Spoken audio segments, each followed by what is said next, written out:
My fiancé asked for a break, saying, "I just want to see if there's still something there with Dylan before we get married." I calmly agreed, but what I did next destroyed her completely. I'm a 27-year-old project manager for a tech company in Seattle, making $125,000 annually. Tessa, my now ex-fiancée, is 26 and works as a freelance graphic designer, pulling in around $45,000 per year when she's consistent with clients. We'd been together for 4 years, and I thought we had built something solid. The house we were living in, that's entirely in my name. I purchased it 3 years ago for $485,000, put down $97,000 from my savings, and have been paying the $20,200 monthly mortgage ever since.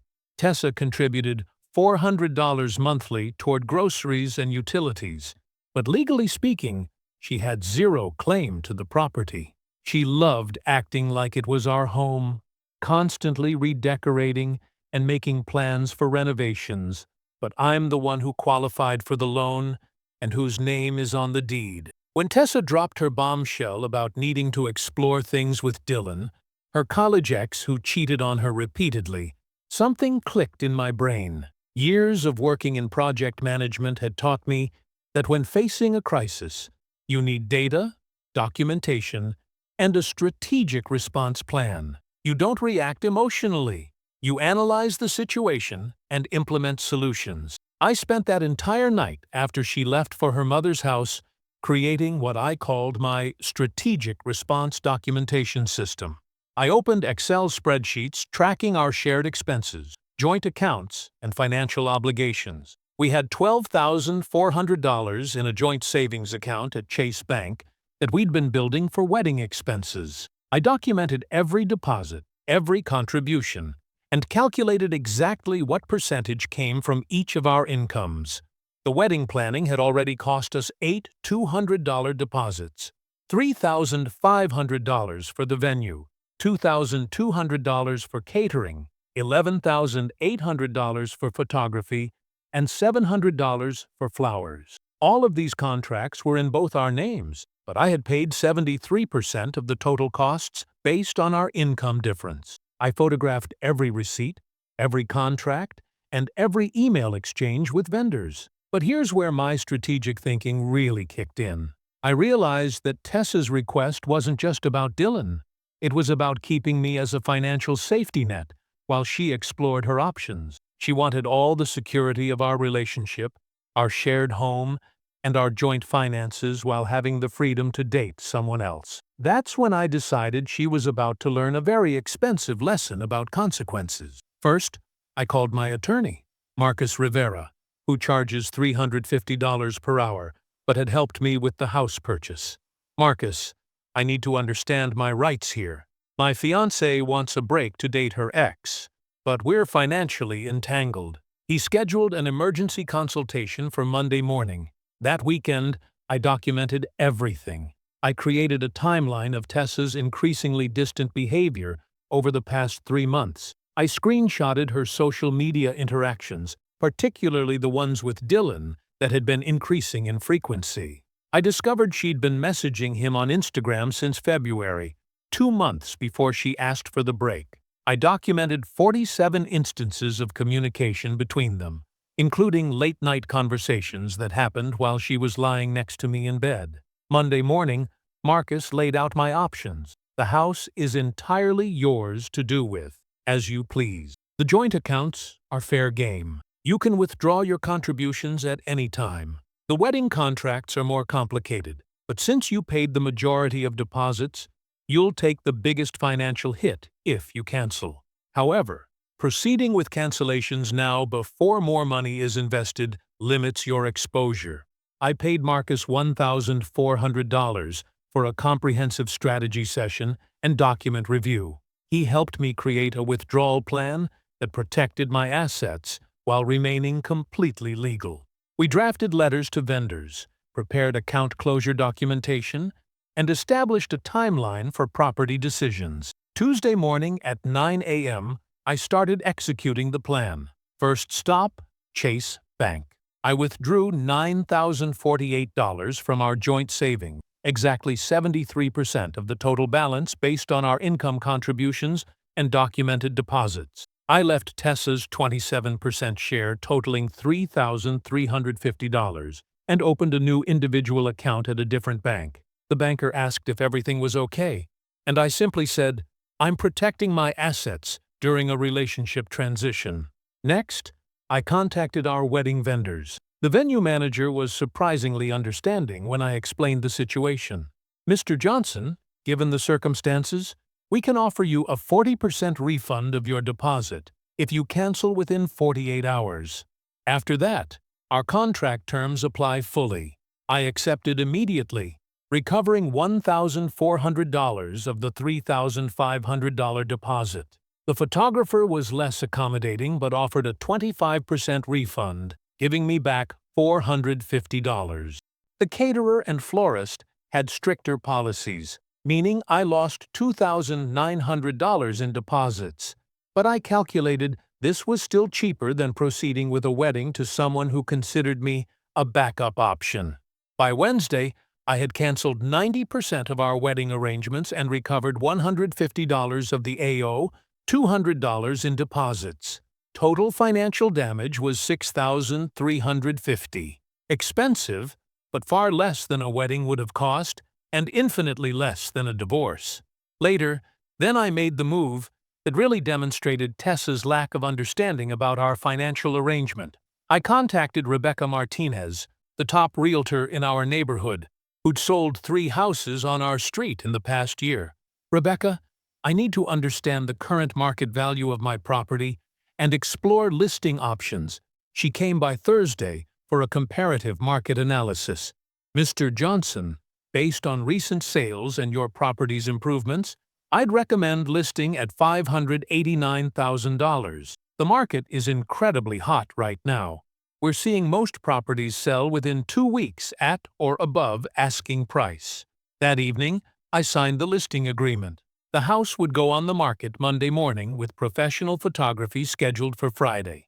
On Friday, while Tessa was presumably exploring her feelings with Dylan, professional photographers were documenting every room of what she'd considered our home. The irony wasn't lost on me. She was creating new memories with her ex, while I was creating marketing materials to sell the foundation of our life together. That's when Tessa's first panicked call came. Her mother had apparently mentioned seeing a moving truck at our house, which confused her since I wasn't scheduled to move anything. What she had seen was the staging company bringing in furniture to make rooms look more spacious for listing photos. "Liam, what's going on?" Mom said there were people at the house with furniture and cameras. Her voice had a concerned edge I hadn't heard before. "Just some home improvement projects." I replied calmly, "How are things going with your break?" The silence that followed was telling. Monday morning, the listing went live. By Tuesday afternoon, we had 4 showing requests. By Friday, we had 2 offers, one at asking price, another at $595,000. I accepted the higher offer pending inspection and financing approval. The closing was scheduled for exactly 45 days later.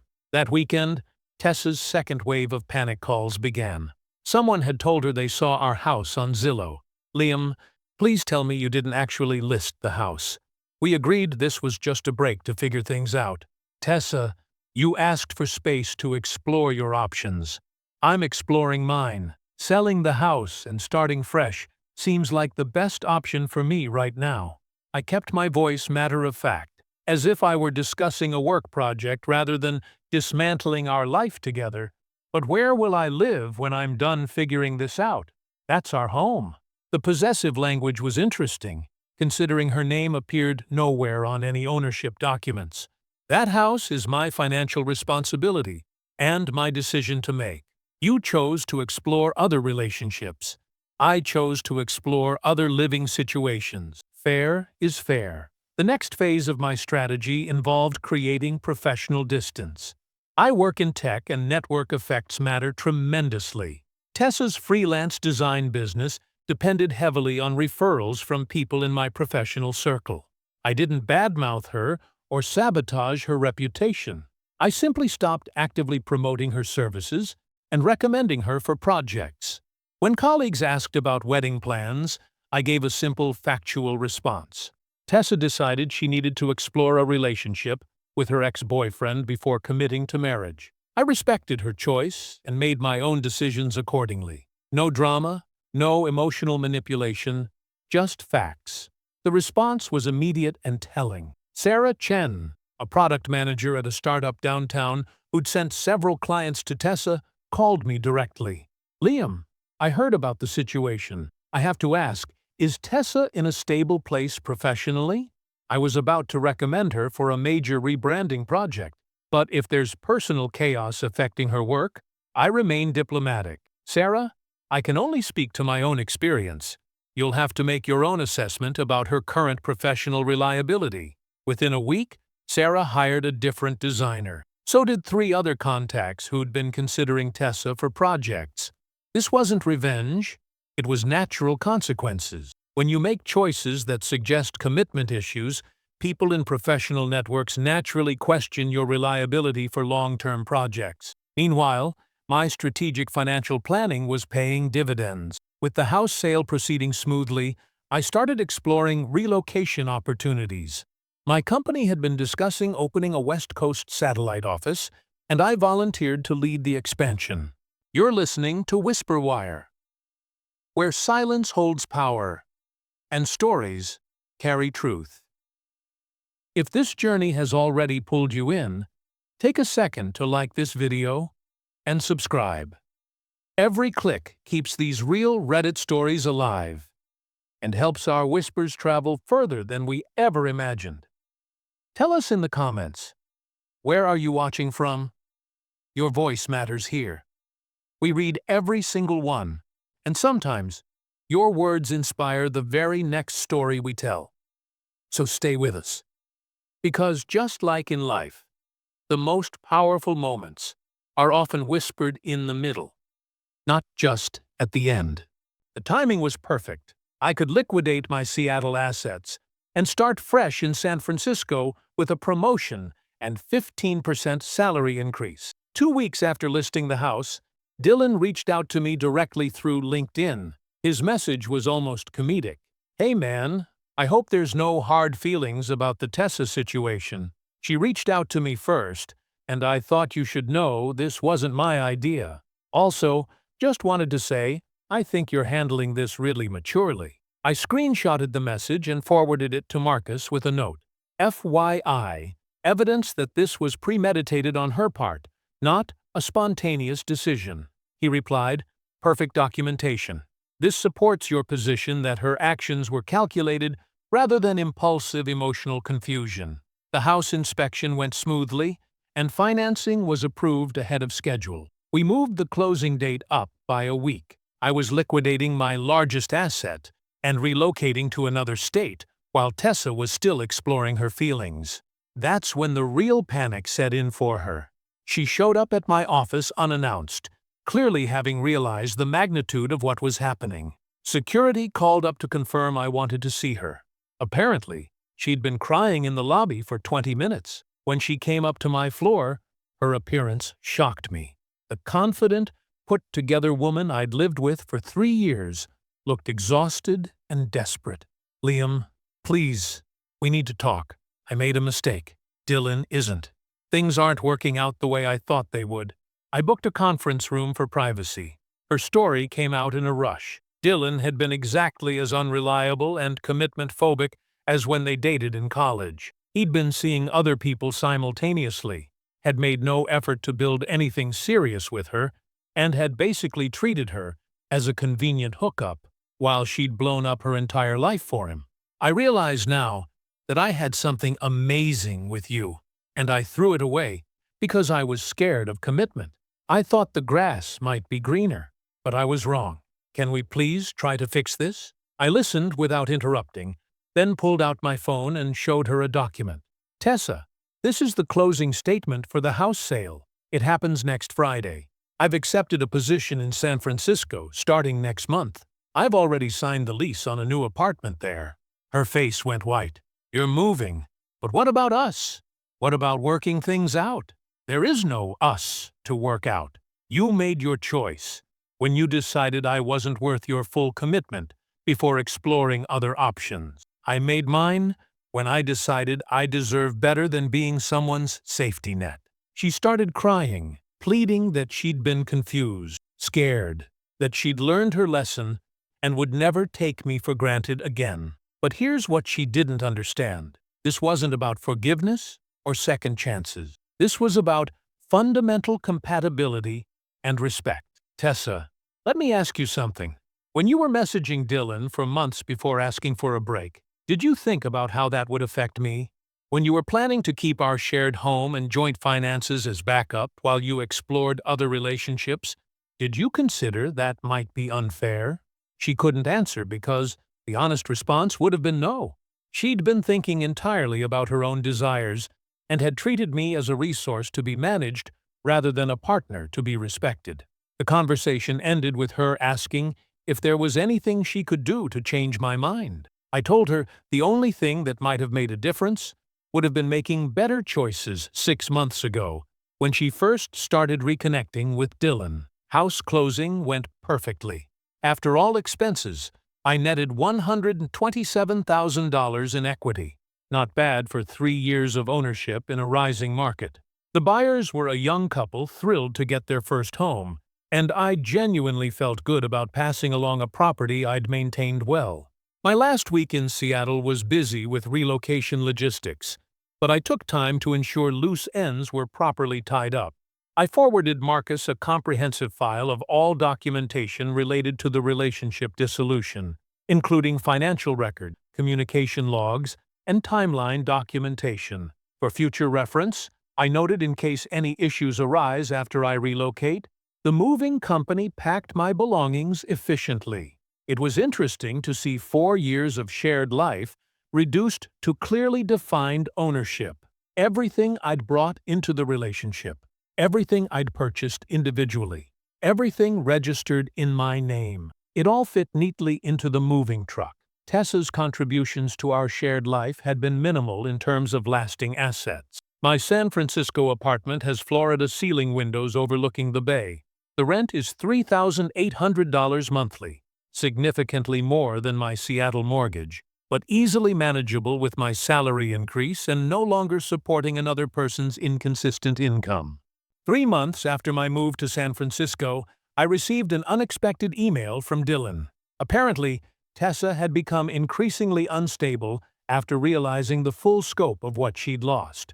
She'd been constantly comparing their relationship to what she'd had with me, had been stalking my social media profiles, and had been pressuring him for commitment he wasn't prepared to give. She kept saying she'd made the biggest mistake of her life and asking if I thought you'd ever take her back. Dylan wrote, I told her she needed to move on, and she accused me of not being serious about our relationship. It got pretty toxic, so I ended things with her last week. So Tessa had lost both relationships and was apparently living with her parents while trying to rebuild her client base. According to mutual friends who still kept in touch with me, she'd been struggling financially without the stability of our shared household and had been forced to take on smaller projects at lower rates. Meanwhile, I'd been thriving in San Francisco.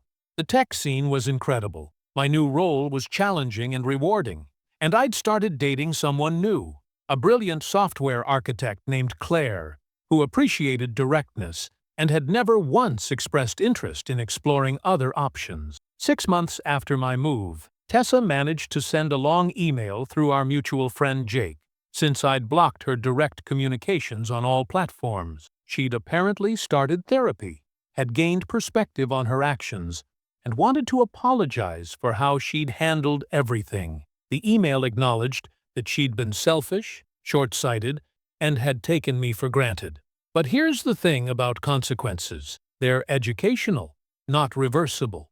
Her apology didn't change the fact that she'd shown me exactly how she operated under pressure, exactly how she valued commitment, and exactly how she treated people who invested in her. I didn't respond to the apology email, but I did forward it to Marcus with a note. Final documentation for the file. Subject acknowledges responsibility for relationship dissolution. and confirms my decision-making was appropriate. The most satisfying development came 8 months after my relocation.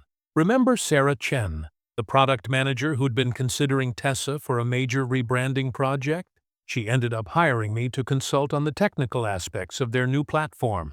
The project was worth $15,000 to me personally, exactly what I'd lost in wedding deposits and relationship dissolution costs. During our project kickoff meeting, Sarah mentioned, "You know, I'm glad things worked out the way they did. Working with you has been incredibly professional and reliable. I heard through the network that your ex has been struggling with consistency and meeting deadlines. Bullet dodged on multiple fronts, it seems." I kept my response diplomatic, but internally I felt vindicated. Strategic thinking and professional behavior had protected not just my finances and emotional well-being, but it actually enhanced my professional reputation. 1 year after the move, I ran into Jake at a tech conference in San Francisco. He filled me in on Tessa's current situation. She'd moved back in with her parents permanently after struggling to maintain her freelance business. The loss of referrals from my professional network had hit her harder than expected, and she'd been forced to take a part-time job at a local marketing agency, making $32,000 annually, significantly less than her previous freelance income. "She asks about you sometimes," Jake mentioned, "always wondering if you're happy, if you ever think about her. I think she's finally realized what she threw away." I nodded politely, but felt nothing. That chapter of my life was completely closed. 2 years after leaving Seattle, I proposed to Claire during a weekend trip to Napa Valley. We'd been living together for 8 months in a beautiful house we purchased together in Moraine County. This time, with both our names on the deed and a relationship built on mutual respect rather than financial convenience. Claire had never once suggested she needed to explore other options to be sure about me. She'd never treated me as a backup plan while pursuing someone else. She understood that real love means choosing your partner every day, not keeping them on hold while you test other possibilities. Our wedding was small, but perfect. Exactly what Tessa and I had originally planned, but with someone who actually wanted to be there. The total cost was $18,000, which we split proportionally based on our incomes. No drama, no second-guessing, no backup plans. I still maintain most of the documentation from the Tessa situation, not out of bitterness, but as a reminder of the value of strategic thinking when facing personal crisis. When someone shows you they consider you an option rather than a priority, believe them immediately and respond accordingly. The total financial impact analysis documented in spreadsheets I still reference tells the story clearly. Strategic response and immediate action saved me approximately $43,000 compared to proceeding with the wedding and another $31,000 in potential divorce costs if the marriage had failed later. The $6,350 in immediate losses was excellent tuition for learning exactly what kind of partner I never wanted again. 3 years later, Jake mentioned that Tessa had started dating someone new, a guy she met at her marketing agency job. "She seems different," he said, "more cautious, less entitled. I think losing you really changed her perspective on relationships." I was genuinely happy to hear she'd found someone and learned from our experience, but it didn't change anything about my own choices. Sometimes the most expensive lessons are actually the most valuable investments you can make in your future happiness and financial security. Today, Claire and I are expecting our first child. We've built something real together, a partnership based on trust, commitment, and mutual respect. Neither of us has ever needed to explore other options because we chose each other completely from the beginning. When people ask me about handling relationship crisis, I always give the same advice. Document everything, consult professionals, protect your assets, and never accept being someone's backup plan. Strategic thinking beats emotional reactions every single time. Sometimes the best thing someone can do for you is show you exactly who they are before you make permanent commitments. Tessa did me the biggest favor of my life by revealing her true character before we got married. I just wish it hadn't taken her so long to be honest about it. This was Whisper Wire, where silence isn't weakness, it's the ultimate revenge. If this story stayed with you, subscribe and join the journey. Because tomorrow's whisper might just become the story of your life. Thanks for watching.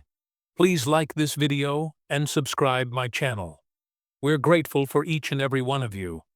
Let us know where in the world you're tuning in from. We'd love to hear from you in the comments.